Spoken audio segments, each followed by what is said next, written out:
أعوذ بالله من الشيطان الرجيم. بسم الله الرحمن الرحيم. ولقد علمتم الذين اعتدوا منكم في السبت فقلنا لهم كونوا قردة خاسئين۔ ترجمہ کنز الایمان۔ اور بے شک ضرور تمہیں معلوم ہے تم میں کہ وہ جنہوں نے ہفتہ میں سرکشی کی تو ہم نے ان سے فرمایا کہ ہو جاؤ بندر دھتکارے ہوئے۔ ترجمہ کنز العرفان۔ اور یقیناً تمہیں معلوم ہے وہ لوگ جنہوں نے تم میں سے ہفتہ کے دن میں سرکشی کی تو ہم نے ان سے کہا کہ دھتکارے ہوئے بندر بن جاؤ۔ تفسیر صراط الجنان۔ الذین اعتدوا، جنہوں نے سرکشی کی۔ شہر ایلہ میں بنی اسرائیل آباد تھے، انہیں حکم تھا کہ ہفتے کے دن عبادت کے لیے خاص کر دیں اور اس روز شکار نہ کریں اور دنیاوی مشاغل ترک کر دیں۔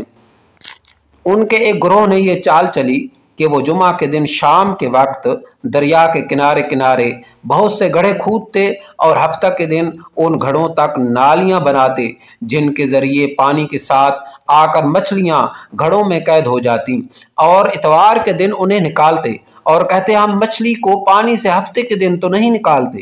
یہ کہہ کر وہ اپنے دل کو تسلی دے لیتے۔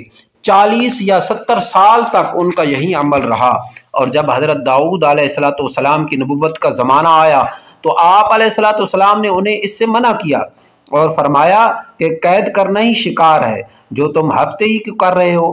جب وہ باز نہ آئے تو آپ علیہ السلام نے ان پر لعنت فرمائی اور اللہ تعالیٰ نے انہیں بندروں کی شکل میں مسخ کر دیا۔ بعض مفسرین نے فرمایا کہ نوجوان بندروں کی شکل میں اور بوڑھے خنزیروں کی شکل میں مسخ ہو گئے۔ ان کی عقل اور حواس تو باقی رہی مگر قوت گویائی زائل ہو گئی اور بدنوں سے بدبو نکلنے لگی۔ وہ اپنے اس حال پر روتے رہتے یہاں تک کہ 3 دن میں سب ہلاک ہو گئے، ان کی نسل باقی نہ رہی، اور یہ لوگ 70,000 کے قریب تھے۔